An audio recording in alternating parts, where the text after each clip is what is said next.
Au nom du Père et du Fils et du Saint-Esprit, ainsi soit-il. Un jour, notre Seigneur passait dans un village avec deux de ses disciples, Saint Jacques et Saint Jean, qu'on appelait les fils du tonnerre. Et notre Seigneur, le Christ des dieux, n'avait pas été bien accueilli dans ce village. Et en repartant, voilà que ces deux disciples, voulant honorer le Christ, leur maître, lui disent: « Veux-tu que nous fassions tomber le feu du ciel sur ce village qui ne t'a pas écouté ?»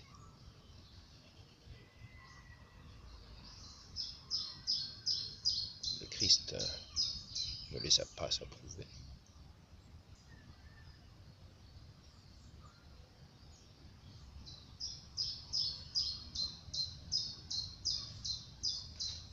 Il n'a pas fait tomber le feu du ciel sur ce village qui n'a pas eu foi en sa parole.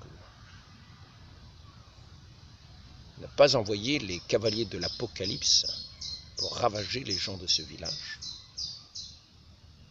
Il n'a pas envoyé dans ce village des persécuteurs pour opprimer tous ces gens. Il n'a pas envoyé ses disciples avec des épées pour massacrer les gens du village en réprimande de ce qu'il n'avait pas été écouté dans ce village. Lui, le Fils du Dieu vivant, il a passé son chemin, il a fait entendre sa parole, et il dit à ses disciples: « Si on ne vous écoute pas dans un village, continuez plus loin. »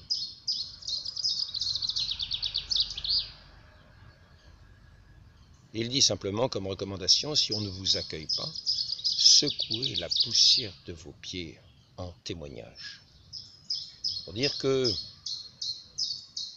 même la poussière des pieds que l'on a de ce village, on la leur laisse. Mais il n'est pas question de massacre. Il n'est pas question de faire tomber la foudre du ciel pour exterminer les gens de ce village, de ces villages, de ces populations qui ont refusé d'entendre le Christ. Comme il s'est trouvé que d'ailleurs,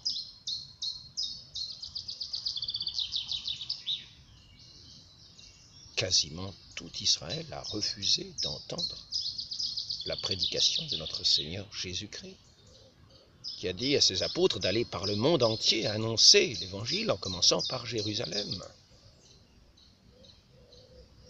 Les premiers disciples ont été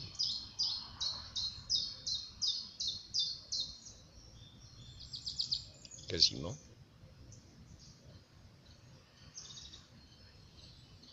des gens de la région. Mais la grande partie de la population, les grands prêtres, les autorités, ont refusé d'écouter notre Seigneur. Et qu'on n'aille pas dire que c'est par une ignorance qu'ils continuent de persévérer dans le refus du Christ. Et que l'évangile n'est pas parvenu jusqu'à leurs oreilles. Car c'est par Jérusalem qu'il fallait commencer à annoncer l'évangile. Et la première église d'ailleurs était justement de l'apôtre, l'église qui était tenue par l'apôtre Saint Jacques, qui était tenue en grande odeur de sainteté.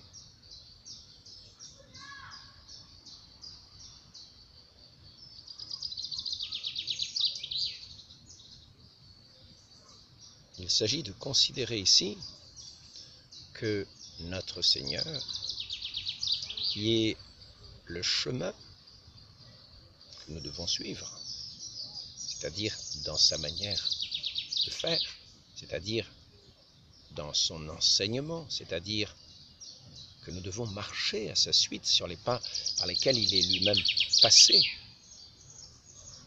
Il est le chemin. Nous devons vivre d'une certaine manière à l'imitation de notre Seigneur Jésus-Christ. Il ne s'agit pas de faire geste pour geste. Il ne s'agit pas de lui ressembler de visage physiquement.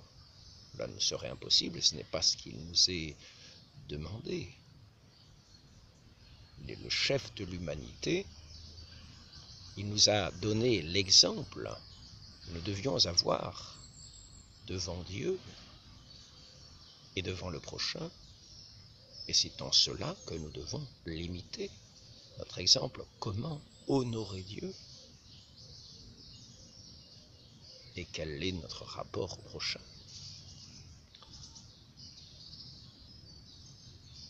Notre Seigneur Jésus-Christ, par rapport au prochain, n'a pas fait ce qu'ont imposé Luther ou Calvin quand ils ont fait des visites autorisées pour voir comment vivaient les gens chez eux. Si par exemple, il envoyait des ministres avec quelque autorité qui avaient charge de surveiller les gens pour savoir comment ils vivaient chez eux, ce qu'on pouvait soupçonner de chez eux, afin de éventuellement les condamner. Comme savoir si par exemple le vendredi, les gens chez qui ces gens passaient mangeaient de la viande, mangeaient gras. Et s'ils mangeaient gras, à ce moment-là, c'était une loi de l'Église. S'ils mangeaient gras, à ce moment-là, il fallait les dénoncer. Donc on avait le choix, devant ces ministres envoyés devant ces ministres protestants qui étaient envoyés pour visiter les pauvres gens qui subissaient cette dictature.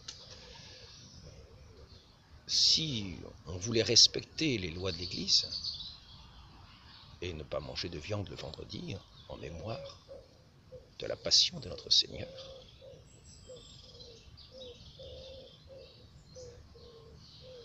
qui avait souffert sa passion en donnant sa vie pour nous, même le vendredi, l'Église nous recommandait, en mémoire de cette passion, de participer, de nous mémorer ce sacrifice de notre Seigneur, en souffrant quelque chose dans notre chair, une privation. Et en même temps, cette privation aujourd'hui, nous remarquons que les docteurs recommandent de ne pas manger trop de viande. Et ainsi, cette loi de l'Église était même bonne pour la santé. Donc, quand les ministres, Luther ou de Calvin, je ne sais plus lesquels c'était, mais en gros, ils avaient les mêmes lois, les mêmes principes. La dictature partout où ils allaient. Donc, les massacres, Donc, quand ces ministres allaient dans des maisons pour dénoncer ceux qui mangeaient de la viande, ou ceux qui ne mangeaient pas de viande le vendredi, c'était soupçonné de catholicisme, vous comprenez, ce qui était un grand crime. Ce qui était un grand crime. Notre Seigneur a-t-il agi ainsi? Non. On lui reprochait d'aller chez les publicains et les pécheurs. Mais y allait-il pour condamner les gens? Non, pas du tout. Il n'y allait pas du tout pour condamner les gens. Il y allait, parce que, disait-il, ce sont les malades qui ont besoin du médecin, qu'il était lui-même.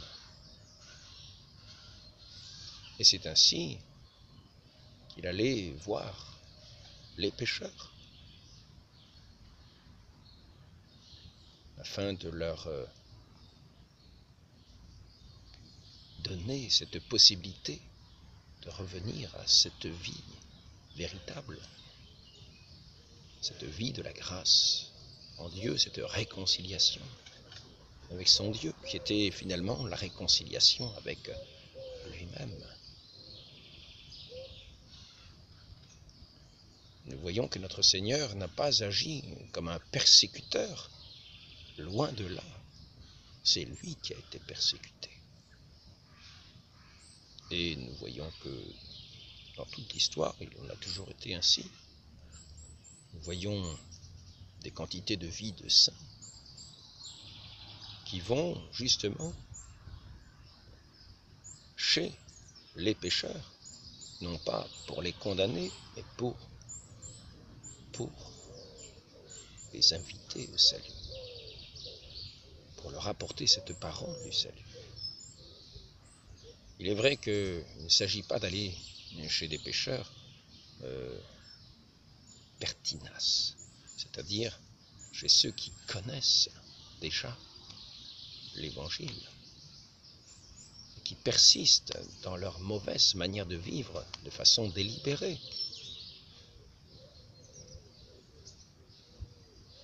De cela, il faut une grâce particulière pour la conversion de leur cœur, et elle est possible. Mais il ne s'agit pas non plus de participer à leur vie de péché. Et c'est ce que certains pouvaient reprocher à la vie de Christ. Ils pouvaient craindre, il va chez les pécheurs et les publicains, il va donc les justifier. Mais non, ça n'était pas le sens du tout de la démarche. Il ne s'agissait pas de justifier le péché, mais par ces paroles de douceur, par ces paroles d'amour, par ces paroles de vérité, il s'agissait de rendre droit ce qui était tordu, tout simplement de rendre les yeux à la lumière du jour, en voyant celui qui est la lumière des hommes, de faire entendre ces paroles de vérité que la conscience peut encore reconnaître, même quand elle est blessée, même quand elle est obscurcie. Elle peut encore reconnaître cette parole de vérité qui peut lui paraître comme un reproche, mais qui peut lui être comme un appel au repentir. C'est pourquoi tous les prédicateurs sont allés vers les pécheurs, non pas pour lancer des foudres du ciel, pour inviter à se repentir en rappelant cette douceur de la parole, de la vérité, cette vérité qui est un appel à toute vie humaine et qui est un appel à la conversion des pécheurs, pour qu'ils se repentent de leurs péchés, puissent en être libérés.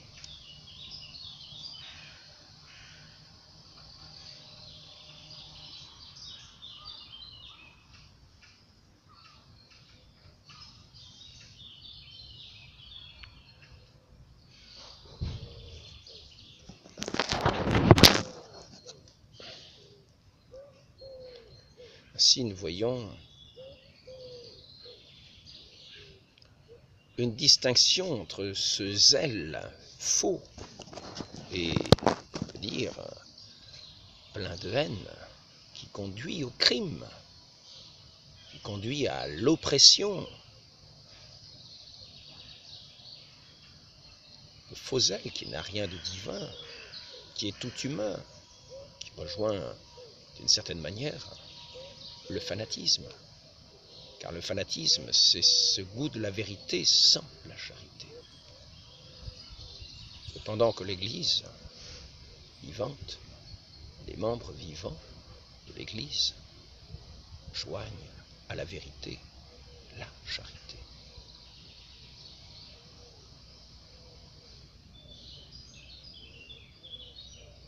Une vérité, dit-elle pour formule, qui n'est pas charitable, est une charité qui n'est pas véritable. Et c'est là tout le cœur de notre foi. Il ne s'agit pas de devenir injuste en lésant ceux qui sont persécutés en étant charitables avec les persécuteurs, c'est-à-dire en leur laissant croire qu'ils sont sur un chemin de justice et qu'ils ont raison de continuer, en étant vraiment aimables avec les persécuteurs, des petites gens persécutés dans ce qu'ils ont de besoins les plus élémentaires, dans le respect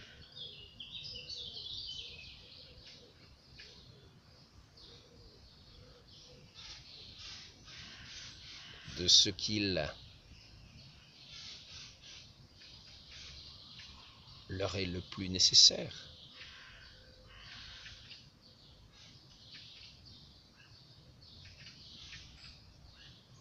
Il ne s'agit pas de donner la voie à toute l'impiété de se déchaîner par notre attitude, mais il s'agit, en allant voir les uns, par cette lumière que notre Seigneur donne à chacun, d'avoir part à cette lumière,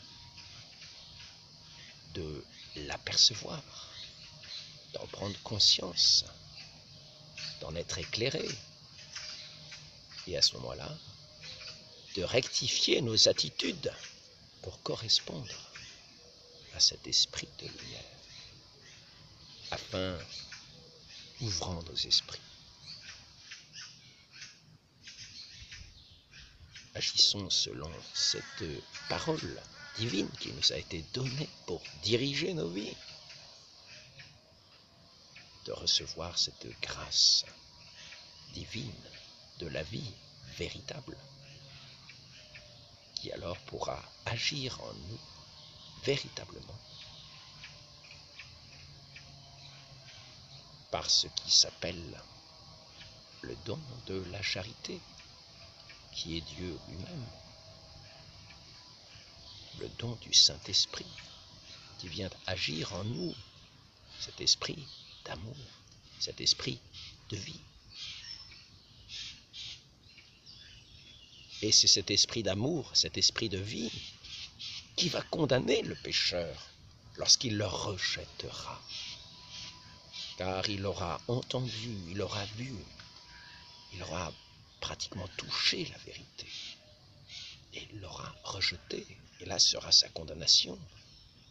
Celui qui le condamne, ce n'est pas celui qui vient annoncer le salut du monde. Non, ce n'est pas lui qui le condamne. Comme le Christ le dit lui-même, je ne suis pas venu condamner le monde. Mais du fait que ceux à qui je suis venu montrer la lumière, que je suis moi-même, le dit notre Seigneur, entendre cette vérité qui sort de ma bouche, moi qui suis le Verbe éternel, non pas moi, Alain, mon frère Alain, notre Seigneur, Jésus-Christ, le Verbe éternel, incarné, qui a pris chair, qui était le visage du Père visible à notre humanité, et la parole de Dieu audible à tout homme. Ainsi, quand notre Seigneur parlait, il faisait entendre la vérité. Il montrait la lumière devant les consciences de chacun, afin d'y correspondre. Et la condamnation n'était pas portée par le Christ lui-même, mais c'est la personne elle-même qui, rejetant la vérité, se condamnait elle-même. Elle était déjà condamnée. C'est ce que nous dit notre Seigneur quand il parle à Nicodème.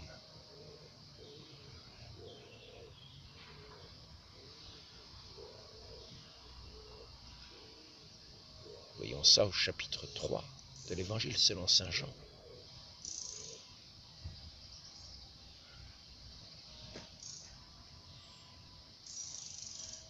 Nous voyons en ce moment des quantités de mouvements qui sont nés, soi-disant parlant de la vérité, mais agissant à l'inverse de la charité.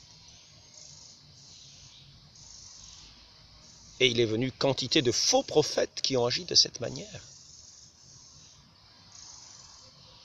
Et qui ont d'ailleurs persécuté en premier l'Église, qui n'agissait pas de cette manière.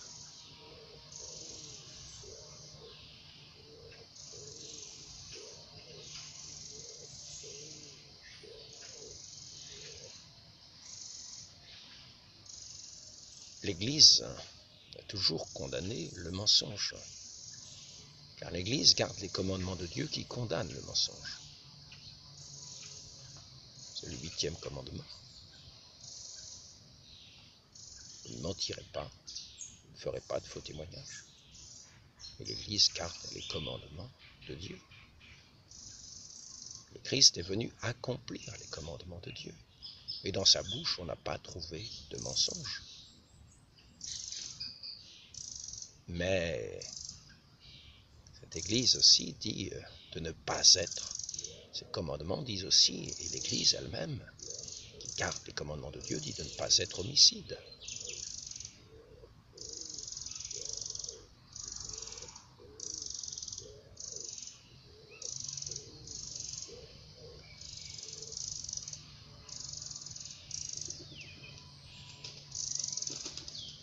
Et ainsi, elle n'a pas invité à aller massacrer des populations.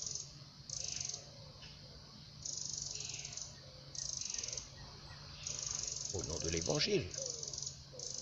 Car l'Évangile est un évangile de vie. L'Évangile n'est pas là pour condamner le monde, mais pour que le monde ait la vie. Et c'est le monde lui-même qui se condamne.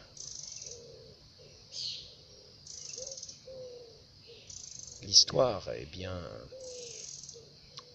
l'histoire a tout son poids d'humanité. Et il est vrai que nous ne devons pas demeurer injustes. Et il est vrai que dans certaines situations, comment rester les bras croisés quand nous voyons des massacres de personnes innocentes?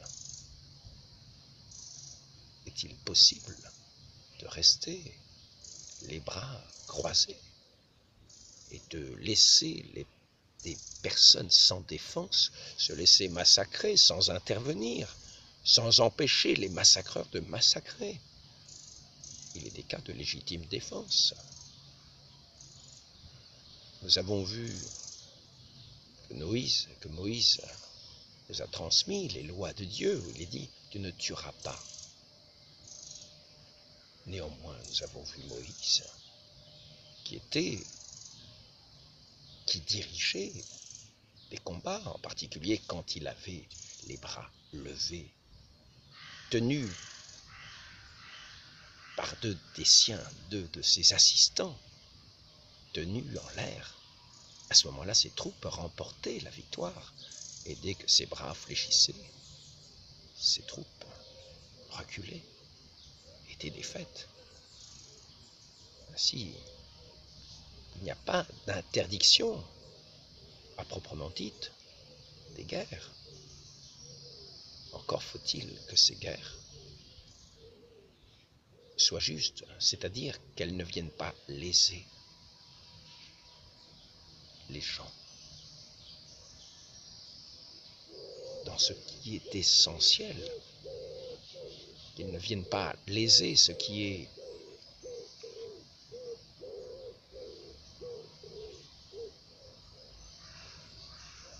de leur droit par rapport à cette justice divine.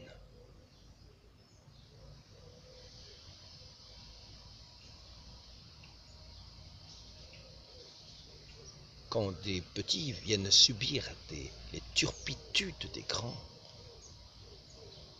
nous savons effectivement, certains ont effectivement la charge de venir défendre les petits, de venir défendre ceux qui sont sans défense, et non pas afin de livrer chacun à ses violences selon les inspirations du moment. Non.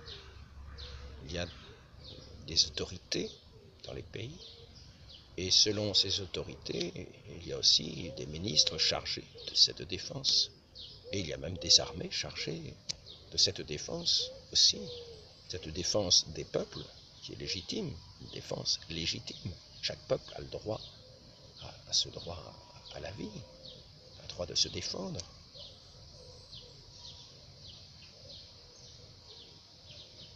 Ainsi, si les lois de Dieu transmises à Moïse condamnent l'homicide, il s'agit des crimes. Il ne s'agit pas d'une légitime défense, ni d'une défense de ceux qui n'ont pas la capacité de se défendre. Dans ce sens-là, l'Église n'a jamais dans son histoire fait utiliser la violence dans un sens de l'oppression, mais toujours pour éviter que des prédateurs quelconques viennent nuire aux biens les plus élémentaires de ceux qui sont les enfants de Dieu et qui ont si souvent été livrés aux martyrs, qui se sont d'ailleurs souvent avancés eux-mêmes jusqu'au martyr en témoignage de la vérité dans la charité, dans cet esprit de vie qui est aussi cet esprit de force que le monde ne saurait jamais vaincre. Et quand nous voyons des tortionnaires, comme il en est né, quand on a vu Luther apparaître, il faut savoir quand même que, je crois bien que Luther a dû être excommunié en 1520, 1519, 1520. Il avait d'abord excommunié le pape. Et en 1528, les protestants ont saccagé Rome pendant 3 mois, pillant jusque dans les tombes des papes, bouleversant les bibliothèques. Ils ont trouvé, se servant des églises en les profanant. Je ne sais pas s'ils n'ont pas fait une écurie de Saint-Jean de Latran, traitant les choses saintes de façon ignoble, profanant les lieux saints, profanant tout ce qui était de la croix, brisant les croix, et croyant faire bonne œuvre, faisant tomber la foudre du ciel. Mais ce n'était pas du tout l'évangile. Notre Seigneur, comme je vous l'ai rappelé tout à l'heure, n'a pas fait tomber la foudre du ciel sur ceux qui ne l'écoutaient pas.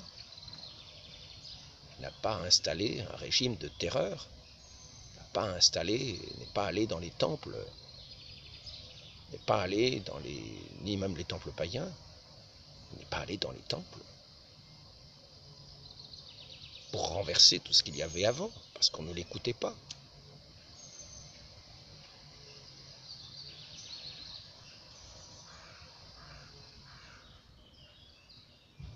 Malheureusement, nous n'écoutons pas notre Seigneur.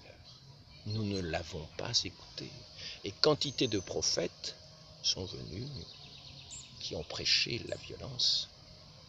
Il suffit de prendre le Coran. Sourate 3, 152. Il vous a donné permission d'anéantir vos ennemis. Pas mal. Frappez-les au cou, frappez le cou et leurs doigts. Frappez le cou et leurs doigts. Alors, c'est soit frapper le cou comme ça, imaginez, c'est pas une caresse. Mais frapper le cou, ça peut être aussi comme ça. Avec quoi? Imaginez. C'est assez courant pourtant. Le stratagème tout entier appartient à Allah. Ça, c'est la sourate 13, 42. La précédente, c'était frapper leur cou et leurs doigts, c'était la sourate 8, versets 12 et 13. Après les mois sacrés, tuez les associateurs partout où vous les trouvez, capturez-les, assiégez-les et guettez-les dans toute embuscade. Sympathique. Le feu du ciel tombe sur tous ceux qui ne veulent pas entendre l'envoyé de Allah. 9, ça c'est la sourate 9, 5. Non, c'est la sourate 8, 60. Mettez sur pied tout ce dont vous disposez en force, en cavalier, pour terroriser les ennemis d'Allah et les vôtres. On est au régime de terreur, là. Mais ce ne sont pas les seuls, je peux encore continuer. Aucun empêchement pour les croyants d'épouser les femmes de leurs fils adoptifs. Quand ceux-ci cessent toute relation avec elles, le commandement d'Allah doit être exécuté. Au prophète, nous t'avons rendu licite les épouses à qui tu as donné leur mare, ceux que tu as possédés légitimement parmi les captives, c'est-à-dire les esclaves acquis à la guerre par exemple, qu'Allah t'a destiné, etc. Mais parmi les violences des faux prophètes, parce que là ce sont des faux prophètes, c'est visible, j'ai vu voir. Est-ce que c'est le chemin du Christ? Est-ce que c'est l'imitation du Christ? Non, c'est pas du tout l'imitation. Est-ce que c'est cette violence légitime? Pas du tout, pas du tout, elle n'a rien de légitime. C'est une violence d'oppression. Le feu du ciel qui tombe sur tous ceux qui ne veulent pas nous écouter. Nous qui nous disons des prophètes. Mais le Christ, lui, n'a pas envoyé le feu du ciel. Il est mort sur la croix en obéissance à son Père céleste, dans la fidélité au témoignage de ce Dieu, de son Père, jusqu'à la mort. Lui qui était la vie, qui a ressuscité comme signe de tout ce qu'il annonçait, comme véridique. Lui qui donne la vie au monde, et qui est la résurrection et la vie. Il n'est pas venu pour exterminer la planète entière qui ne voulait pas l'écouter. Il n'est pas venu fourbir les épées contre tous ceux qui n'écoutaient pas, qui ne l'écoutaient pas et qui n'écoutaient pas ses disciples. Il n'a pas dit à ses disciples allez par le monde entier avec des épées, couper la tête à tous ceux qui ne vous écouteront pas. Il n'est pas dit mettez sur pied tous ceux dont vous disposez en force en cavalier pour terroriser les ennemis d'Allah et les vôtres. Il n'est pas dit ça aux disciples. Il est dit allez chasser les démons, guérissez les malades, etc. C'est pas le même évangile. C'est pas du tout le même évangile. Là, nous avons le monde de l'oppression, le monde qui fait sa loi et qui condamne tout ce qu'il y a de plus légitime, comme le Christ lui-même a été condamné, crucifié par le monde. Mais lui-même est resté ce qu'il était. Et il a témoigné de qui il était et qui était son Père.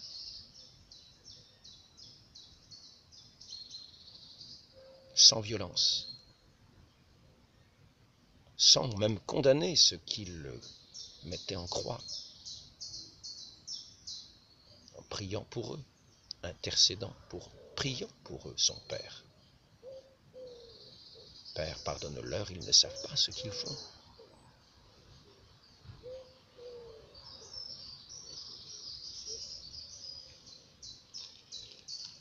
Maintenant, ce ne sont pas les seuls. Ce ne sont pas les seuls prophètes. Nous avons eu d'autres prophètes du même acabit.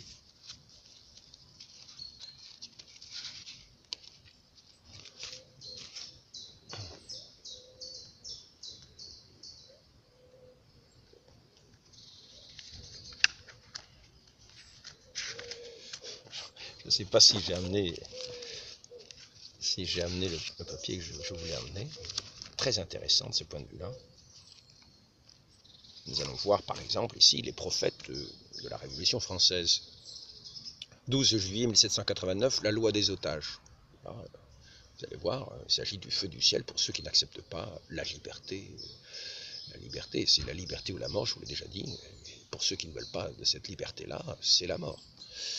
À l'intention des autorités locales de l'Ouest, dans ce pays maudit, il ne peut y avoir que des coupables. Vous devez employer sans ménagement la loi des otages. Elle vous permet d'emprisonner comme otages tous les suspects, aïeuls, aïeuls, père, mère, frère ou sœur chouans.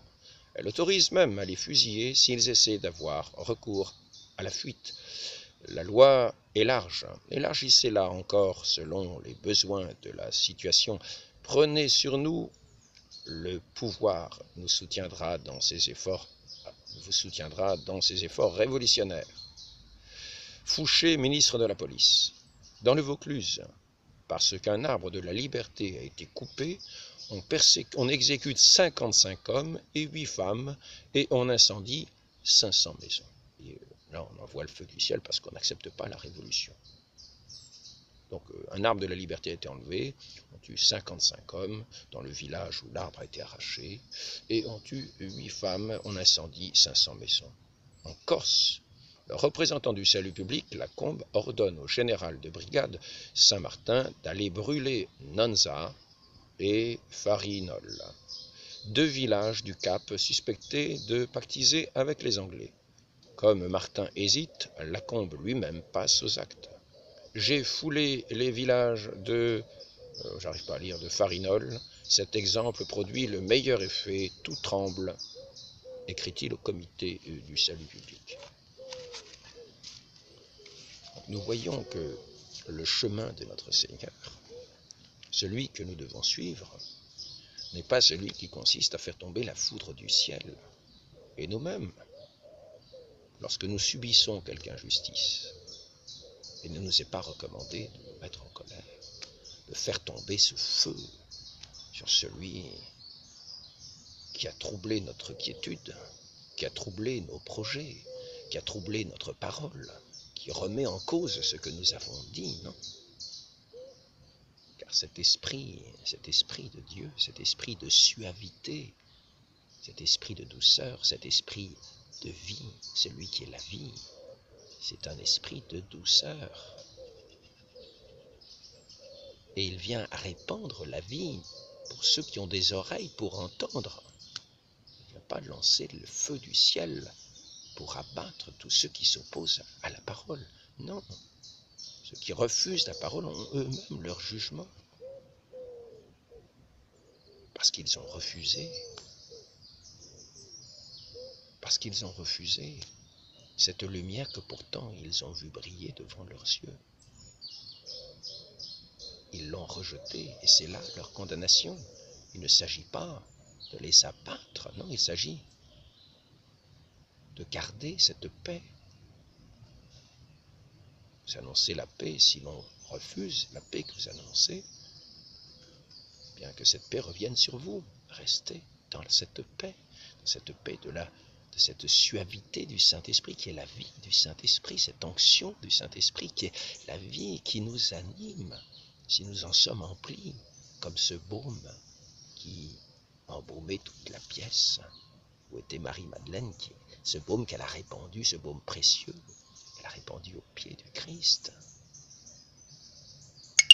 comme une suavité de cette onction, mais qui est l'onction divine et qui répand ce baume par la douceur, dans la vérité, qui est le témoignage jusqu'à sa vie donnée. Amour et vérité se rencontrent, est-il dit. Et ce que Dieu unit, que l'homme ne le sépare pas.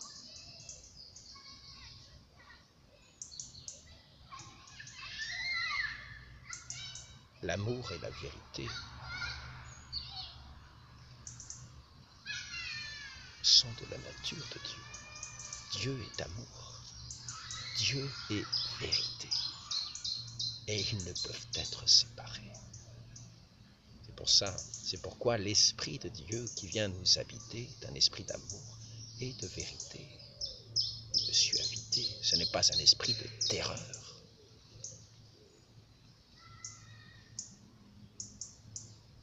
Le seul jugement que le Christ dira, c'est « Je ne vous connais pas », qui est une parole de vérité.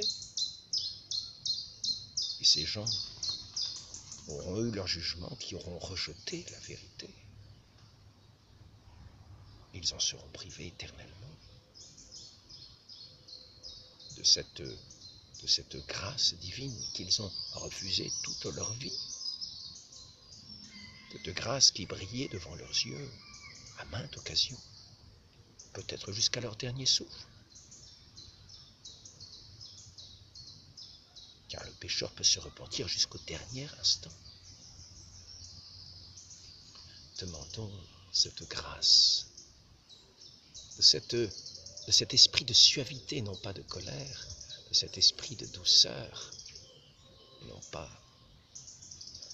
de cet esprit qui fait tomber la foudre, qui veut terroriser, qui veut l'emporter par la force. Demandons cette grâce à la très sainte Vierge Marie, qui était emplie de cette onction pleine de grâce, de cette vie, de cet amour divin. Demandons-lui d'intercéder pour nous communiquer ces grâces divines, afin qu'en témoignant de cet amour de notre Dieu, nous ne soyons pas des feux du ciel, mais des paroles de lumière, dans la douceur de l'onction de l'Esprit Saint. Ainsi soit-il, au nom du Père et du Fils et du Saint-Esprit, ainsi soit-il.